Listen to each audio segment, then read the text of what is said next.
सन 1907 में 1818 का तीसरा रेगुलेशन काम में लाया गया। इस रेगुलेशन से ब्रिटिश सरकार को बहुत लाभ था। पूरे देश में इस रेगुलेशन के खिलाफ विद्रोह हुए। विशेष तौर से बंगाल और पंजाब में लोगों ने इसके विरुद्ध तीव्र प्रतिक्रियाएं व्यक्त की। बड़े पैमाने पर प्रदर्शन हुए। सरकार भला उनका ऐसे विद्रोह एवं विरोध प्रदर्शन कैसे सह सकती थी। उसने इसे दबाने के लिए सख्त कदम उठाए। लोगों को गिरफ्तारियां कर हुई। पंजाब में लाला लाजपत राय और सरदार अजीत सिंह को गिरफ्तार कर लिया गया। सरदार अजीत सिंह को उनके मामले की जांच किए बिना कैद की सजा दी गई। उन्हें बर्मा भेज दिया गया। भला ऐसे समय सरदार अजीत सिंह के दोनों भाई सरदार किशन सिंह और सरदार स्वर्ण सिंह कैसे चुप बैठ सकते थे। उन लोगों ने गोरे शासन के विरुद्ध जनता के सामने उत्तेजनात्मक भाषण दिए। स्वाभाविक था कि सरकार की कुपित दृष्टि इन लोगों पर भी पड़नी थी। इन दोनों भाइयों को भी गिरफ्तार करके जेल में डाल दिया गया। बाद में अजीत सिंह को छोड़ दिया गया था। जब सरदार भगत सिंह का जन्म हुआ, उस समय से पूर्व सरदार किशन सिंह और उनके सबसे छोटे भाई स्वर्ण सिंह जेल में थे तथा मंझले भाई अजीत सिंह को देश निकाला मिला हुआ था। जिस दिन बालक ने जन्म लिया, उसी दिन पिता सरदार किशन सिंह व छोटे चाचा स्वर्ण सिंह जेल से छूटे। इस पर सभी ने उस शिशु को भाग्यवान कहा। दादी जी ने उसका नाम भगत सिंह रखा। भगत सिंह पूरे परिवार की आंखों का तारा था। सबका गहरा प्यार पाकर भगत सिंह बढ़ने लगे। भगत सिंह का एक बड़ा भाई था जगत सिंह। दोनों मिलजुल कर खेलते, खाते और मौज मनाते। यह उनके खाने खेलने का वक्त था। भगत सिंह सबकी गोद के लाडले थे। दादियाँ, माताएं और बहू बेटियाँ ही नहीं, छोटे उम्र के बालक भी उन्हें गोद लेने को उत्सुक रहते थे। उनकी जो बातें सबको प्रभावित करती थी, वह थी उनका दूसरों को देखना और मुस्कुराने का निराला ढंग। बड़े बूढ़े उन्हें देखकर उनके उज्जवल भविष्य की बातें किया करते थे। बहुत होनहार बेटा पैदा हुआ है सरदार किशन सिंह के घर, और यह भी कहते थे कि खानदान की इज्जत में यह 4 चांद लगाएगा। हम पीछे बताए हैं कि भगत सिंह के दादाजी आर्य समाजी हो गए थे, मगर दादी सरदारनी जयकौर की सिख धर्म में अटूट श्रद्धा थी। जब जगत सिंह और भगत सिंह दोनों पोते बड़े हुए तो दादी ने चाहा कि इनका जनेऊ संस्कार कराया जाए। अर्जुन सिंह का पूरा जीवन मातृभूमि की सेवा में लगा हुआ था। वह इसी रंग में रंगे हुए थे। उनकी एक ही साथ थी, उनके बेटों की तरह उनके पोते भी राष्ट्र की सेवा में समर्पित हो जाए। जिसने अर्जुन सिंह की यह इच्छा सुनी, वही उनकी सराहना करने लगा। अर्जुन सिंह किसान थे। वह वकील की मुंशीगिरी भी किया करते थे। वे हिकमत भी करते थे। गरीब गांव वालों की दवा दारू करते थे, मगर सबसे ऊपर वे मातृभूमि के पुजारी थे। पराधीनता की बेड़ियां काटने के लिए वह अंग्रेजों से जूझ रहे थे। अर्जुन सिंह पंजाब के अतिरिक्त संस्कृत, हिंदी, फारसी और उर्दू के भी अच्छे जानकार थे। उन्होंने देखा कि हिंदू समाज अंधविश्वासी और सामाजिक कुरीतियों से ग्रसित है। उन्होंने समय की मांग को समझा और आर्य समाज के आंदोलन में सम्मिलित हुए। वे जात पात के भेदभाव, देवी देवताओं की पूजा का विरोध करते थे। अब उन्होंने परोपकार का ही जीवन को लक्ष्य बना लिया था। जब सरदार अर्जुन सिंह बंगा गांव में नए नए आकर बसे थे, तब उन्होंने गांव में 2 कुएं खुदवाए, यात्रियों के ठहरने हेतु धर्मशालाएं बनवाई और एक गुरुद्वारे का भी निर्माण करवाया। यद्यपि वे आर्य समाजी थे, फिर भी उदार स्वभाव के कारण गुरुद्वारे के लिए लोगों का मत जान उन्होंने गुरुद्वारे का निर्माण कराया था। गांव वालों को पता लगा कि सरदार जी ने तंबाकू बोया है। आज तक किसी ने उस गांव में तंबाकू की खेती ना की थी।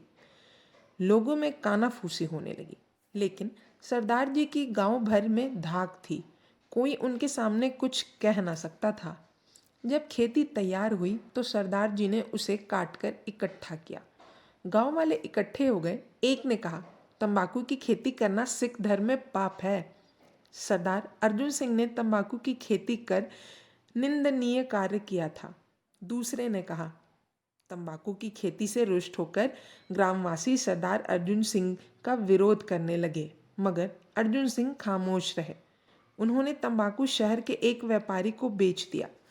जब वे अपना कार्य कर चुके तब उन्होंने ग्रामवासियों से पूछा, अब कहिए, आप मुझसे क्या कहना चाहते हैं।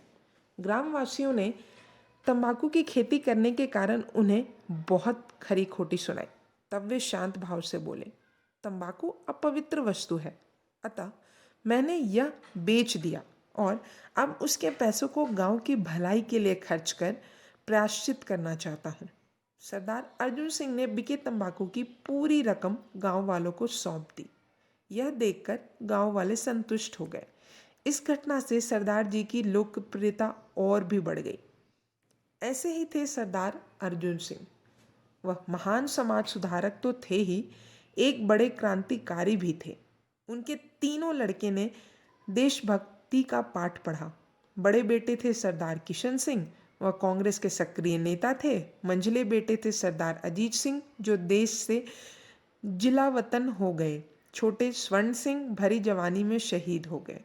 सरदार अर्जुन सिंह के पुत्र सरदार किशन सिंह सरदार भगत सिंह के पिता थे। वे अपने पिता की भांति देश के सच्चे भक्त थे। उनका पूरा जीवन कठिनाइयों से गुजरा। बचपन में उनका नाम गोविंद था। बच्चे उन्हें पुकारते गोविंदा। घर की बड़ी बूढ़ी स्त्रियां को सहन ना हुआ कि गुरु महाराज के पवित्र नाम को कोई तोड़ कर पुकारे। 8 वर्ष के इस बालक का नाम बदलकर किशन सिंह रख दिया गया। इन्होंने जालंधर में Saidas Anglo Sanskrit high school से शिक्षा पाई। बाद में वह लोकमान्य तिलक के संपर्क में आए। सूफी अम्बा प्रसाद ने क्रांतिकारी आंदोलन चलाया। सरदार किशन सिंह अपने भाई अजीत सिंह के साथ उसमें कूद पड़े। उनमें संचालन की अद्भुत प्रतिभा थी। सरकार अजीत सिंह को गिरफ्तार करना चाहती थी। सरदार किशन सिंह ने उन्हें विदेश चले जाने को कहा। पुलिस ने बहुत जोर लगाया, पर सरदार किशन सिंह ने ऐसी अच्छी व्यवस्था की कि सरदार अजीत सिंह अपने क्रांतिकारी साथियों के साथ कराची होते हुए ईरान जा पहुंचे। जब तक अंग्रेज सरकार को उनके फरार होने का पता चलता, वे उनकी पहुंच से बहुत दूर पहुंचे थे। यूं तो सरदार किशन सिंह सीधे सरल स्वभाव के थे, मगर बुद्धिमानी में उनकी कोई बराबरी नहीं कर सकता था। भारत माता सोसाइटी के कार्यालय के केस में उन्होंने जिस तरह मजिस्ट्रेट को छकाया, उसी मजिस्ट्रेट के भी हाथों के तोते उड़ गए थे। सरदार किशन सिंह एक इंश्योरेंस कंपनी में पंजाब शाखा के एजेंट थे। किशन सिंह लाहौर में रहते थे। लाहौर इन दिनों पंजाब की राजनीति का एक प्रमुख केंद्र था। वहाँ रहकर सरदार किशन सिंह सामाजिक कार्यों में अपना सक्रिय सहयोग देने लगे। सरदार किशन सिंह समाज सेवा के कार्यों में पूरी दिलचस्पी लेते थे। उन्होंने मध्य प्रदेश और गुजरात के अकाल पीड़ितों की भरपूर मदद की। सन 1904 ईस्वी में कांगड़ा में भूकंप आया। सन 1905 ईस्वी में श्रीनगर में बाढ़ आई। इन दोनों अवसरों पर सरदार किशन सिंह ने अत्यंत प्रशंसनीय कार्य किए। उन्होंने आर्य समाज के लिए भी काम किया। इसी बीच वह कांग्रेस में सम्मिलित हो गए और जीवन भर उसके सक्रिय सदस्य बने रहे।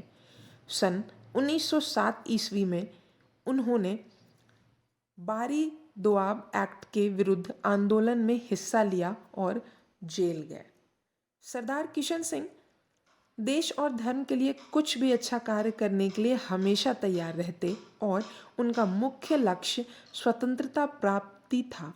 उन्होंने देश की आज़ादी के लिए अपना सर्वस्व होम करने का लक्ष्य बना लिया। उनकी कई पीढ़ियां देश के लिए अपना सर्वस्व लुटाती चली गईं। ऐसे वीर धन्य हैं जो भारत माता के चरणों में अपना सब कुछ समर्पण कर देते हैं, और धन्य है वह माँ जो ऐसे देशभक्तों को जन्म देती है। ये थी अमर सरदार भगत सिंह के जन्म और परिवार के बारे में कुछ बातें। अब कल मैं बताऊंगी आपको उनके बातें बचपन की, कुछ गाथाएं सरदार अमर भगत सिंह की। तो वीडियो को पूरा सुने और बने रहें मेरे साथ।